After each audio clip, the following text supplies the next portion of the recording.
नमस्कार, जय हिंद साथियों। हम लोगों ने प्रीवियस लेक्चर में विश्व के प्रमुख ज्वालामुखियों को डिस्कस किया था, जिसमें हम लोगों ने सबसे पहले समझा था ज्वालामुखी क्या होता है। साथ ही साथ ज्वालामुखी को पृथ्वी का सुरक्षा बाल्ब कहा जाता है, ये बात समझी थी। और ज्वालामुखी का अध्ययन कहाँ किया जाता है? वोल्केनोलॉजी में। और ये समझा था कि ज्वालामुखी से निकलने वाले मुख्य रूप से क्या होते हैं, तो गैस और जलवाष्प की मात्रा कितने 60 से 90% होती है। साथ ही साथ ज्वालामुखी से जो जो तरल पदार्थ, चट्टानी पदार्थ होता है गर्म, उसे मैग्मा कहते हैं।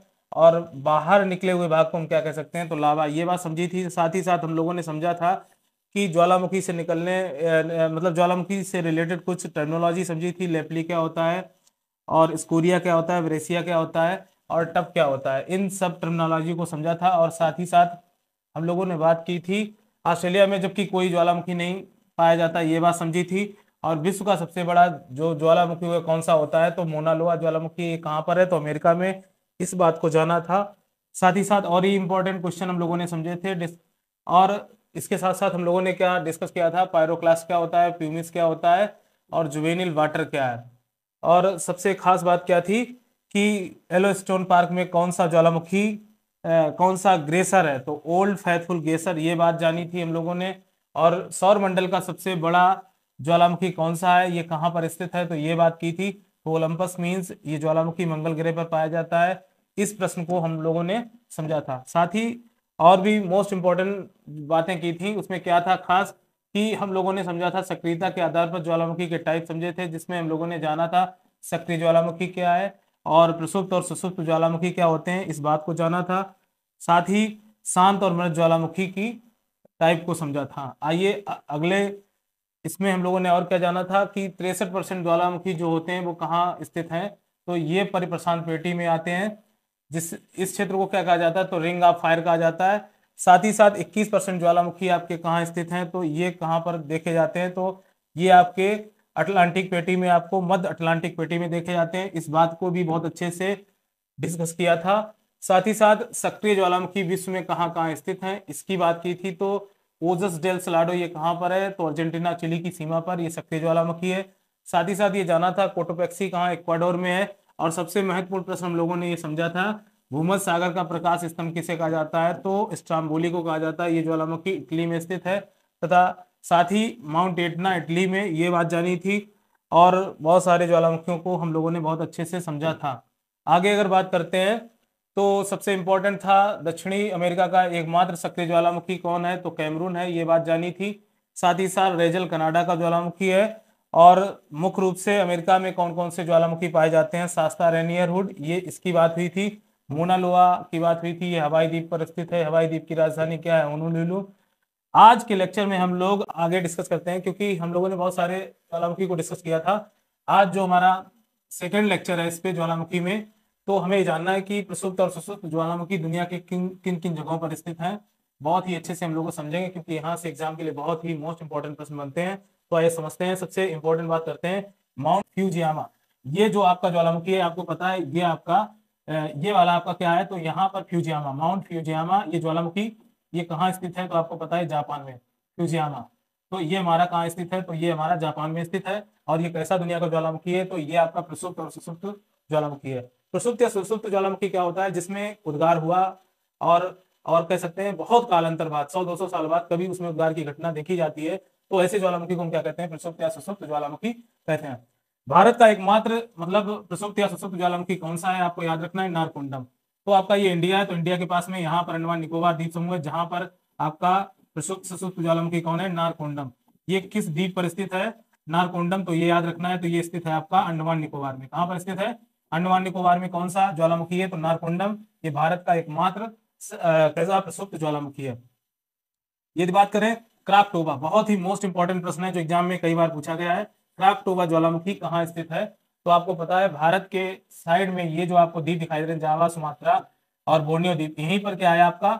यहीं पर आपका स्थित है इंडोनेशिया। और इंडोनेशिया में कौन सा ज्वालामुखी? तो क्राकटोबा। याद रखना क्राकटोबा ज्वालामुखी कहाँ है? तो क्राकटोबा ज्वालामुखी आपका इंडोनेशिया देश में स्थित है। और ये कैसा ज्वालामुखी है? तो ये सक्रिय ज्वालामुखी का एग्जाम्पल है, आपको बहुत अच्छे से याद रखना है। माउंट विसुवियस की बात करें, ये ज्वालामुखी कहाँ पर स्थित है? तो ये इटली देश में है। और आप जानते हो इटली हमारा कहाँ? यूरोप में। तो यहाँ समथिंग है आपका ज्वालामुखी कौन सा है? तो माउंट विसुवियस। माउंट विसुवियस जो ज्वालामुखी है, ये किस देश में है, तो ये भी हम लोगों ने जाना था, ये हमारा इटली में है। और साथ ही साथ यहाँ इटली से दो ज्वालामुखी, माउंट एटना और माउंट स्टाम्बोली, जो कि इटली के ज्वालामुखी है, वो इसका एग्जाम्पल है, तो वो सक्रिय ज्वालामुखी का एग्जाम्पल है। और जो आपका जिसे भूमध्य सागर का प्रकाश स्तंभ कहा जाता है, स्टाम्बोली को। लेकिन ये हमारा प्रसुप्त ज्वालामुखी है, जो कि इटली में स्थित है, माउंट विसुवियस। तो इस तरह से आपके जो प्रसुप्त और सुसुप्त ज्वालामुखी है, आपको याद रखना है माउंट फुजियामा जापान में, मोस्ट इंपोर्टेंट नारकोंडम भारत का एकमात्र प्रसुप्त ज्वालामुखी नारकोंडम, जो अंडमान निकोबार द्वीप समूह से है। और साथ ही क्राकटोगा कहाँ पर है, इंडोनेशिया में है। और माउंट विसुवियस हम लोगों ने जाना कहाँ पर है, इटली में। इस तरह से हम लोगों ने जाना प्रसुप्त ज्वालामुखी क्या होता है और कहाँ कहाँ पाए जाते हैं। नेक्स्ट हमारा थर्ड टाइप है ज्वालामुखी का, निष्क्रिय या शांत ज्वालामुखी। देखिए, इस तरह के जो ज्वालामुखी होते हैं दुनिया के उन देशों में, जैसे एक बार उसमें उद्गार होता है, फिर उसमें कभी उद्गार की घटना नहीं देखी जाती है, ऐसे ज्वालामुखी को या तो डेड वोल्केनो बोलते हैं, या मृत या शांत ज्वालामुखी कहा जाता है। तो सबसे महत्वपूर्ण इसमें क्या है, तो इसमें सबसे महत्वपूर्ण है इसके एग्जाम्पल्स जो हमको याद रखने हैं। आपका चिम्बराजो, ये इक्वाडोर में है, आपको पता है इक्वाडोर हमारा दक्षिणी अमेरिका में देश पड़ता है। और यहाँ पर कौन सा ज्वालामुखी, तो चिम्बराजो। कौन सा ज्वालामुखी, चिम्बराजो ज्वालामुखी आपका कहाँ है, आपको याद रखना है, ये अमेरिका महाद्वीप में चिम्बराजो। माउंट एकांकागुआ की बात करें तो एंडीज पर्वत पर स्थित है, ये आपका दक्षिणी अमेरिका है। और दक्षिणी अमेरिका में एंडीज पर्वत, आप जानते हो दुनिया की सबसे लंबी पर्वत श्रृंखला कौन सी है, तो एंडीज पर्वत। और एंडीज पर्वत माला पर एक ज्वालामुखी है जिसको बोलते हैं माउंट एकांकागुआ। याद रखना, एंडीज पर्वत पर कौन सा ज्वालामुखी, माउंट एकांकागुआ। एकांकागुआ,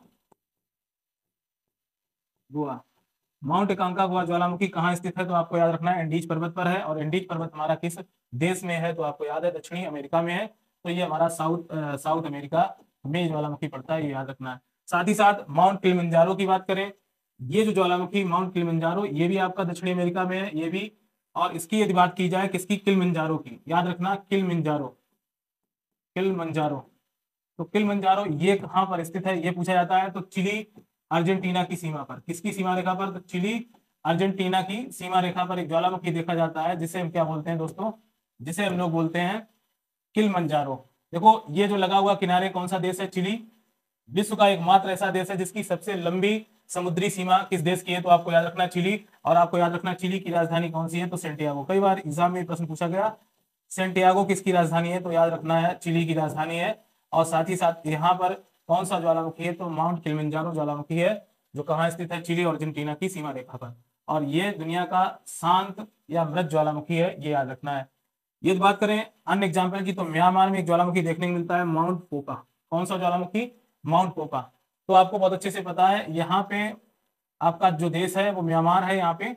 और माउंट पोका कौन सा ज्वालामुखी यहाँ पर है, तो माउंट पोका ज्वालामुखी कहाँ पर है, ये याद रखना है, ये म्यांमार में। किस देश में है, तो म्यांमार देश में है। और म्यांमार देश यानी म्यांमार को पहले किस नाम से और जाना जाता था, तो आप जानते हो बर्मा। और बर्मा की राजधानी क्या थी, तो रंगून। आज के टाइम इसका क्या नाम है, म्यांमार है। कभी ये भारत का ही भाग था, लेकिन आज नहीं है। ठीक, तो यहाँ पर कौन सा ज्वालामुखी आपको याद रखना है, माउंट पोका। साथ ही साथ ये बात करें, ईरान में कुछ ज्वालामुखी देखे गए, इसमें माउंट देवबंद और कोह सुल्तान, ये दो महत्वपूर्ण ज्वालामुखी है जो ईरान देश में है। तो कौन से दो ज्वालामुखी आपको याद रखना है, देवबंद और कोह सुल्तान। ये ज्वालामुखी कहाँ स्थित है, तो ईरान में। ठीक, ये बात महत्वपूर्ण है। साथ ही साथ आपको याद रखना है कि हम लोगों ने कौन कौन से ज्वालामुखी जाने, चिम्बराजो इक्वाडोर में है, साथ ही साथ माउंट एकांकागुआ किलिमंजारो चिली अर्जेंटीना की सीमा पे रेखा पर स्थित, और माउंट पोका कहाँ पर है, तो ये म्यांमार देश में है। तो इस तरह से हम लोगों ने मृत ज्वालामुखियों को समझा। आइए अन्य महत्वपूर्ण प्रश्नों की बात की जाए। उद्गार देखो, केंद्रीय उद्गार के आधार पर ज्वालामुखी कितने प्रकार के होते हैं, तो 3 प्रकार के होते हैं। हवाइन तुल, सेकेंड टाइप है आपका पिलियन तुल, और तीसरा टाइप आपका क्या है, विसुवियस तुल, और चौथा आपका टाइप है दरारी उद्गार के आधार पर ज्वालामुखी देखने को मिलते हैं। तो हवाइन तुल्य ज्वालामुखी कैसे होते हैं, ये शांत ढंग से इनका उद्गार होता है, बड़े आराम से ज्वालामुखी फटते हैं, और इन्हें कहा जाता है हवाइन तुल्य। ये पहले की, इसकी जो पहले बाल की तुलना उपमा की गई है, किस प्रकार की ज्वालामुखी से की गई है, तो हवाइन तुल्य ज्वालामुखी से इसकी तुलना की गई। आपसे प्रश्न पूछा जा सकता है, पहले की बाल की उपमा किस प्रकार की ज्वालामुखी को दी जाती है, तो केंद्रीय उद्गार के आधार पर ये हवाइन तुल्य। कौन सा ज्वालामुखी, हवाइन तुल्य। साथ ही एक टाइप होता है पीलियन तुल्य। इसमें क्या होता है, सबसे ये प्रचंड विस्फोट के साथ, ये कैसे, एक विस्फोट के साथ, प्रचंड विस्फोट के साथ ये इस तरह के ज्वालामुखी उत्पन्न होते हैं, और बाद में कैसे दिखते हैं, तो एक जलते हुए बादल की तरह दिखाई देते हैं। इस प्रकार के ज्वालामुखी को हम पीलियन तुल्य ज्वालामुखी कहा जा सकता है। साथ ही साथ विसुवियस तुल्य जो ज्वालामुखी है, इनका वर्णन सर्वप्रथम किसने किया था, आपको याद रखना है, प्लिनी ने विसुवियस टाइप ज्वालामुखी का वर्णन किया था। और आज से हजारों वर्ष पहले इटली का एक शहर था पोम्पई शहर, जो ज्वालामुखी से नष्ट हुआ था। पोम्पई नगर पूर्ण रूपेण जल गया था। किस प्रकार के ज्वालामुखी विस्फोट से? तो आपको याद रखना है विसुवियस टाइप प्रकार के ज्वालामुखी से। और इस प्रकार जो पोम्पई नगर जला था, इसका वर्णन किसने किया था? तो प्लिनी ने किया था। ये प्रश्न कई बार एग्जाम में पूछा गया है, ये भी याद रखना है। साथ ही साथ इस पर एक हॉलीवुड में मूवी भी दिखाई गई पोम्पई नगर पर, जिसमें इसके विषय में बहुत अच्छे ढंग से फिल्म को फिल्मांकन किया गया है। ये बात भी आपको अच्छे से ध्यान रखना है। साथ ही साथ दरारी उद्गार के आधार पर ज्वालामुखी अगर यदि आप बात की जाती है, तो आपका दक्षिण दक्षिण भारत का जो निर्माण हुआ है, वो पठारी क्षेत्र का निर्माण हुआ। दक्षिण भारत का जो पठारी भाग है, आपको पता है दक्षिण भारत जैसे हम लोग बोलते हैं, आप साउथ इंडिया की मूवी देखते होंगे, तो वहां जैसे कर्नाटक है, तमिलनाडु, आंध्र प्रदेश और महाराष्ट्र, ये सब क्षेत्र जो टोटल है दक्षिण भारत का, इसमें इसका जो निर्माण हुआ हमारे भारत का, वो दरारी उद्गार के आधार पर हुआ है। यहाँ पर रचनात्मक प्लेट देखने को मिलती है।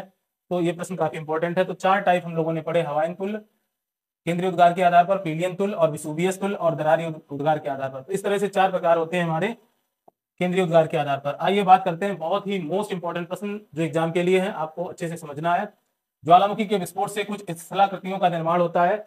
उन स्थलाकृतियों से जो प्रश्न बनते हैं वो प्रश्न आइए समझ लेते हैं। देखिए, जैसे ये हमारा कोई पर्वत है, और पर्वत पर जब नीचे से मैग्मा बाहर की ओर निकलता है, आपको पता है बहुत अच्छे से। ये मैग्मा की बात करें, थोड़ा दिखा देते हैं आपको अच्छे से कि किस तरह से आपका उद्गार होता है।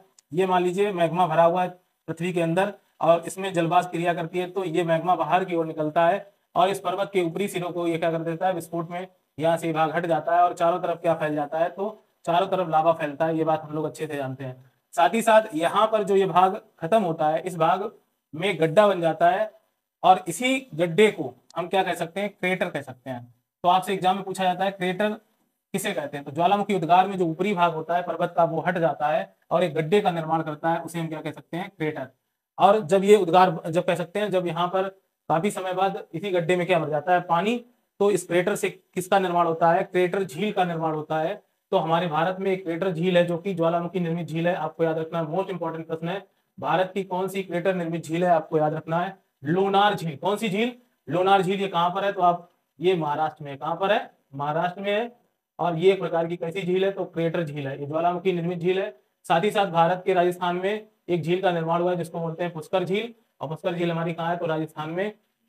और साथ ही यहाँ ये 2 झीलें कैसी हैं, जो कि क्रेटर निर्मित झीलें हैं, ये याद रखना है। साथ ही साथ एक टर्मिनोलॉजी दी है, काल्डेरा क्या होता है। काल्डेरा, तो आपको याद रखना है, काल्डेरा क्रेटर के बड़े रूप को हम क्या कह सकते हैं, काल्डेरा कह सकते हैं। तो क्रेटर का बड़ा रूप क्या होता है, क्रेटर का बड़ा रूप हमारा काल्डेरा कहलाता है। और कह सकते हैं एक तरह से ये कढ़ाई के आकार का होता है, कढ़ा होता है जो सब्जी वाला, उसके आकार का होता है काल्डेरा। तो दुनिया का सबसे बड़ा काल्डेरा कहाँ स्थित है, कई बार प्रश्न बना एग्जाम में। तो विश्व का सबसे बड़ा काल्डेरा हमारा कहाँ है, तो ये जापान में है, आसो काल्डेरा। तो आसो काल्डेरा कहाँ पर है, तो याद रखना दोस्तों, जापान में स्थित है आसो काल्डेरा। तो आसो काल्डेरा किस देश में स्थित है, तो आपको याद रखना है, जापान में है। और आसो काल्डेरा किसका रूप है, तो ये एक सुपर काल्डेरा का रूप है, ये याद रखना है। साथ ही साथ एक महत्वपूर्ण प्रश्न है, 10,000 धुआरों की भूमि किसे कहा जाता है। अब 10,000 धुआरे क्या है, आपको याद रखना है, जब चट्टानों से या पर्वतों के किनारे आपने देखा होगा, जब धुआं निकलता है जमीन से, तो इस तरह की जो घटना है आपके फिनलैंड में देखी जाती है। फिनलैंड में 10,000 धुआरों की घाटी है। और 10,000 धुआरों की घाटी किसे कहा जाता है, तो फिनलैंड को कहा जाता है, जहां से जगह जगह से केवल जमीन के अंदर से क्या निकल रहा है, धुआं निकल रहा है। और क्योंकि जलवाष्प जो पृथ्वी के अंदर दबी हुई है, तो धुआं धुआं के रूप में बाहर निकल रही है। तो ये याद रखना है, 10,000 धुआरों की घाटी क्या है, तो ये फिनलैंड में, आपको याद रखना है। साथ ही साथ सोल्फा तारा, ये टर्मिनोलॉजी कई बार एग्जाम में पूछी गई है। सोल्फा तारा होता है जब ज्वालामुखी विस्फोट में जो धुआं निकलता है, दुर्गंध युक्त सल्फर का धुआं होता है, और इसी धुएं को क्या कहा जाता है, सोल्फा तारा। क्या कहा जाता है, सोल्फा तारा। ग्लेशियर क्या है, देखिए गेसर क्या है, तो गर्म फव्वारे होते हैं जो जमीन से पानी के निकलते हैं, उन्हें कहा जाता है गेसर। और उत्तरी अमेरिका में 2 तरह के ग्लेशियर देखे गए, ग्रैंड गेसर और ग्रांड गेसर। नाम दोनों याद रखना, ग्रांड और ग्रैंड गेसर कहाँ पर स्थित है, तो आपको याद रखना है, ये उत्तरी अमेरिका में है। और जमीन से या चट्टानों से निकले हुए गर्म फव्वारे होते हैं पानी के, जिन्हें ग्लेशियर कहा जाता है। ठीक, साथ ही प्रश्न है, उत्तरी अमेरिका का सक्रिय ज्वालामुखी कौन सा है, सबसे सक्रिय ज्वालामुखी आपका सेंट हेलेंस है। तो हम लोगों ने क्रेटर समझा, भारत में क्रेटर से निर्मित कौन सी झील थी, लोनार झील थी, और पुष्कर झील भी इसका एग्जाम्पल है। काल्डेरा समझा, काल्डेरा क्या होता है, क्रेटर का बड़ा रूप होता है। साथ ही साथ आसो काल्डेरा कहाँ पर है, जापान में। इस बात को बहुत अच्छे से समझा था। 10,000 धुआंों की भूमि कौन सी है, फिनलैंड है आपकी। सोल्फा तारा क्या होता है, दुर्गंध युक्त धुआं होता है सल्फर से। और ग्लेशियर क्या होता है, उत्तरी अमेरिका में देखे जाते हैं गर्म पानी के फव्वारे। और दो एग्जाम्पल याद रखना, ग्रैंड ग्लेशियर और ग्रांड ग्लेशियर, ये कहाँ, उत्तरी अमेरिका में। साथ ही साथ हम लोगों ने जाना कि उत्तरी अमेरिका का सबसे सक्रिय ज्वालामुखी कौन सा है, तो सेंट हेलेंस है। ठीक इस तरह से हमने इस टॉपिक में सबसे मोस्ट इंपॉर्टेंट जो प्रश्न थे वोल्केनो से समझे। और यदि लेक्चर आपको अच्छा लगा हो तो हमारे चैनल को लाइक करें, शेयर करें, सब्सक्राइब करें। तब तक के लिए दोस्तों, जय हिंद साथियों।